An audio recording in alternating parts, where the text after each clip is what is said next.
welcome back. So today I'm finally going to be making, or at least attempting, to make homemade protein Butterfinger bars. Now, about a month ago, I was scrolling through the old reels on Instagram, as one does, and I wish I could give credit where credit's due, but that reel is long gone. But I came upon one that was like homemade Butterfinger bars, and I was like, oh, I can one-up this and make them a protein style. And then it's not so bad, you know what I'm saying? Actually, I just finished up a workout. I'm ready. It's time. But I came upon it and I was like, oh my gosh, that sounds so good and easy to make. It's minimal ingredients. I'm here for it, you know? Butterfingers were my favorite candy bar growing up. It was. Now, technically, they are not vegan, so I have not had one in many, many years, but I'm telling you, that was my favorite. So if we can kind of mimic it here, plus add some protein to it, I'm here for it, you know? What was your favorite candy bar, or still is? I just want to know. Let's go back. What was like that candy bar you grew up with and you loved? Butterfinger. Just was. Anyway, let's just get started. I hope you guys enjoy. Please do give it a thumbs up. Please subscribe if you have not already. I'd love to have you come along, and let's just see where this takes us. All right, so first ingredient that we're gonna do to form the bars, then we're gonna coat them in the chocolate.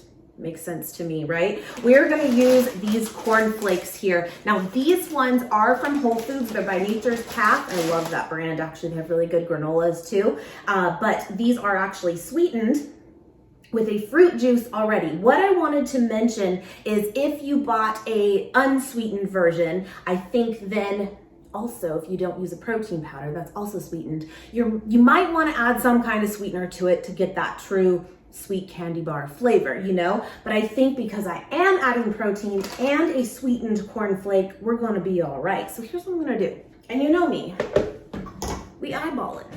We don't have like true measurements, no. Well, I'm gonna use my Vitamix blender. You can use a food processor. If you don't have either a blender or a food processor, you could put this in like a plastic bag and crunch them all up on your own, but I do think it's gonna be easiest in some type of blender. I'm just gonna eyeball this as one does.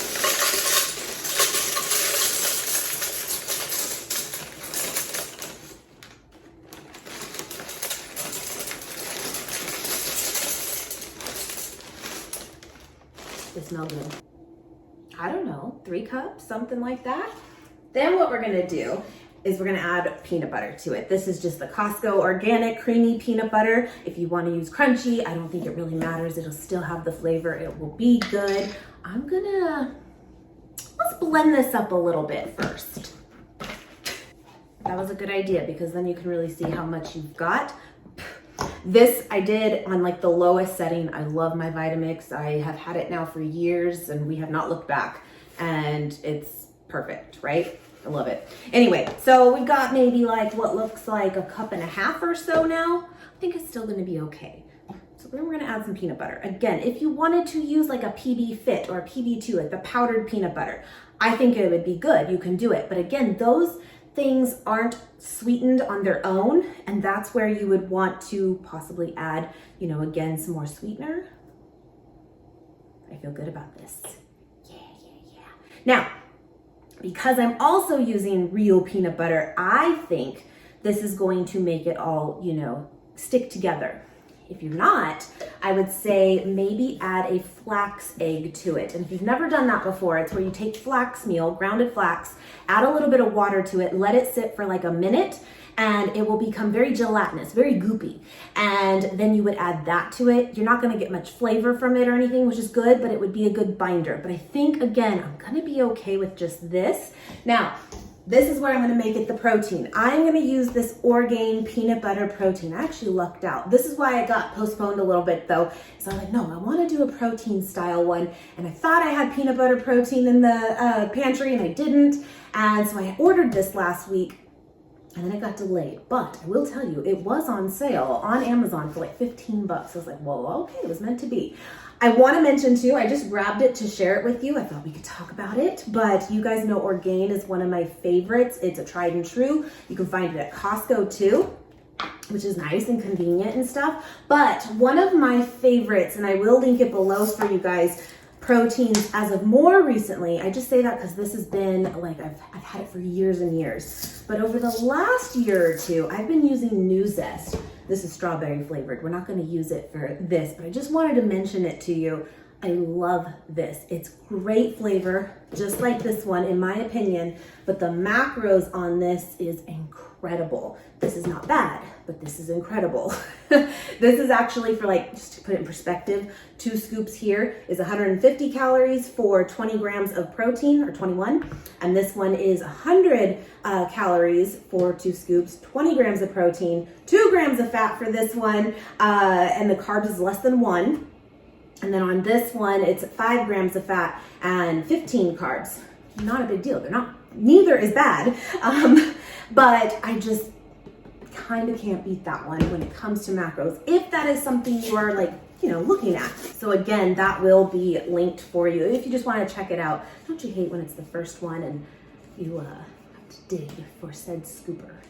I'm going to start with 2 scoops, 3 scoops, 8. Let's do 2. Now, again, here's where my sweetness is coming from though, and protein, but that's why, again, I'm not worried about adding like extra sugar to it. I think though, if you did, again, you could use real sugar, you could do coconut sugar. Although coconut sugar is not super sweet on its own either. 2, 3. Oh, odd numbers, it's terrible.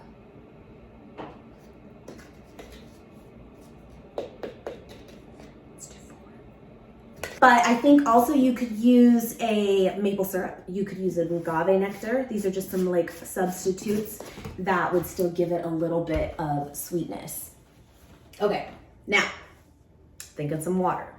I mean, this is really simple. Let's hope. Okay, let's do a little water.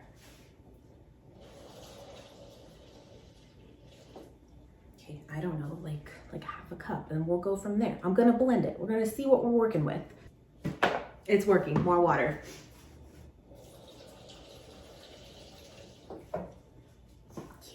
Okay, I think I might have put a little too much, but there's some on the side, and I think this will work.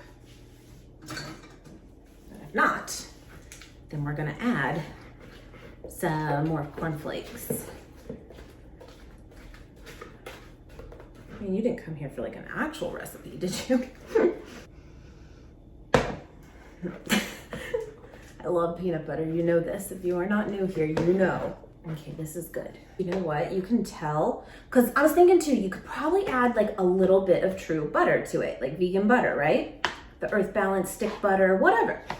And just to give it kind of that, I know this is kind of maybe not the best way to describe it, but kind of that oiliness to it too. That's like that melty, like a Butterfinger. But I don't think it's gonna need it. I really don't. It looks like cookie dough. Not mad at that either. What we're gonna do now, wet your hands so nothing sticks. You might have to do it multiple times throughout. If you have little molds, which I do, but they're being used right now, like ice molds, if you want to get all fancy, I bet. Now, are we making these? You could use those and, help you out. Now, are we gonna make these like fun size? Or are we gonna make these full size? Do you hear that? I'm not sure. This is perfect. Okay, we're gonna do like medium, like that. This is perfect. And then what we're gonna do while we like melt our chocolate and stuff, we're gonna stick these in the freezer just so that they harden up enough to be coated with chocolate without like falling apart. And I'm just doing it on this cutting board so I can just put the board into the freezer. I will say, again, those cornflakes from Nature's Path from Whole Foods, you're good. They are vegan friendly, but be careful because I didn't even know this for a long time, but like frosted mini wheats, you wouldn't need that for this recipe, although I bet you could, it'd be good. But a lot of the times you think you're good. I'm just making 5, that's good. And then the sugar coating on the frosted mini wheats, for example, is got like a gelatin in it. So it's not technically vegan. I wouldn't have known that for like, I don't think I did for a very long time, even after, going vegan. It's such a learning process, So just be like kind of on the lookout though for that ingredient. If you do buy like a sweetened cornflake and it's not that brand, like for example, Frosted Flakes, are those? I don't even know off the top of my head. I would have to check. All right, so here's what we got. These will be big hearty ones. Fine. I'm gonna put these in the freezer. So anyway, I'm gonna let those sit in the freezer and then I'll give it like 15 minutes or so. And then we will do the melted chocolate. I do have a few little like tips for you that I've learned over my time of melting chocolate. It sounds very simple and it is now for me, but I had the hardest time with it. I really did. And now I find most people will do it like over a double broiler, and you totally can. And if that works for you, do it. I struggled with that so much back in the day. I actually used to like do baking for like friends that were having events and stuff. This was years and years ago. But in that, I learned like different tricks and stuff at the time. And for me, I actually find the easiest way to do chocolate chips is in the microwave, but there is a special ingredient that actually works so well to make sure that it's foolproof. I actually don't have that exact one, but I have something close and I think it'll work too, but I thought I could tell you about that too when we go to melt the chocolate, but I'll meet you back here. All right, so it's been about 20 minutes or so. I did the dishes, get stuff done, but we're gonna do the chocolate. I still have them in the freezer. I just checked on them. I think they're gonna be good enough to, dunk. All right, so for the chocolate, I have here the Enjoy Life mini chips, and you can use whatever vegan, friendly chocolate chips that you like, but you're gonna take a glass bowl if you're gonna do it my way. Again, double broiler, if you wanna do it on your stovetop, you totally can, but I'm gonna do it in the microwave. And we're gonna add these, good amount. Almost all of it, yeah. Now that ingredient that I was telling you before that I think makes a world of difference is actually vegetable shortening. Crisco. Put a scoop of that in here, does a couple things. One, makes it really glossy and pretty. And two, it really helps keep it foolproof to not burn it.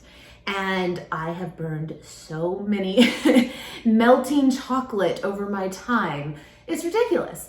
And I don't know what it is, but anytime I would do it just like this, which you're supposed to be able to do, no, it just wouldn't work. And I think I'm a little impatient. You guys know this, but you do it for like 20 seconds in there, give it a mix, 20 seconds, give it a mix, which is what we're gonna do too, but we're gonna do it with the added oil. Again, I don't have the true Crisco right now, but I'm just gonna use this. This is from Trader Joe's, and it's a blend of coconut oil and avocado oil. And this will totally like take that same kind of idea on. It's gonna give it a glossiness. I don't know what it was though. I just could not do it. So when I discovered that, it really helps to not overdo it. Because when you overdo chocolate chips, what happens is it's kind of weird. It will turn into a brick and you can't really bring it back. You're kind of just done. And it's a bummer because you're like, what happened here? You have no idea, right? But do this and you'll be good to go for someone like me who struggles with it. Telling you, it works. So again, 20-second intervals. The first 20, usually what happens is it looks like it's done nothing, but give it a stir regardless because it has. And then the next one, usually you'll be like, okay, it's melting. And then usually do it a third time and then it's usually done. We'll see if I'm still right on that. Okay, give it a mix. The very bottom is starting to melt. You kind of see it maybe even on the sides there. And then just really incorporate that oil. And again, you can use just pure coconut oil too. I've done that before. I just don't have it right now. I love that blend from Trader Joe's. So that's kind of just replaced just plain coconut oil. All right, this will be good. Same thing, 20 more seconds, one more stir, and then 20 more, and we should be good. And again, if you do this on a stovetop, like double broiler, still use this trick because it can still happen on that too. It's not just from the microwave. I don't know what it is though. I've just burnt many of chocolate has been thrown in the trash, which is wrong. Yep, I think that's gonna do it. You'll still see kind of some chunks, but let's just mix. It's warm. And yep, I'm telling you, it's the best little trick that I have found in my time. It's perfect. Look at that. I hope this comes off on camera, but it's so glossy.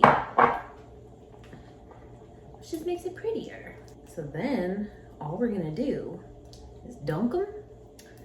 Now, if you didn't want like so much chocolate on them and you wanna just keep it like a little bit, you could drizzle it on top. You could dunk just half the bar. I might do that. That sounds kind of good too. Do what you want. But a traditional Butterfinger, she coated. Perfect. 3 intervals, that is it. Stir in between. So I'm gonna just put them right back onto the board as we do it, and then let them sit again for a little bit just to harden up, and then we'll eat them. All right, that worked well. They're staying together. Oh, heck yeah.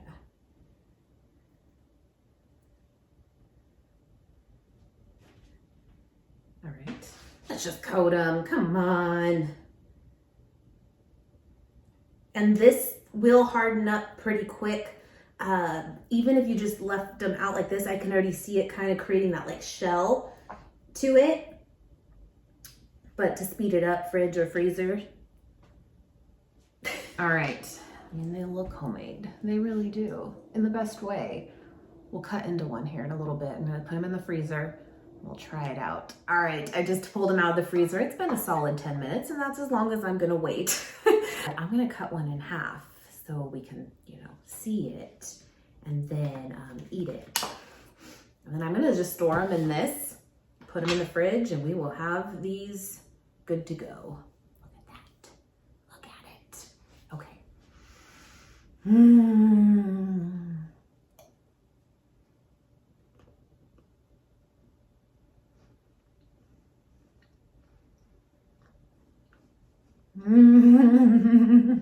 Give me a minute.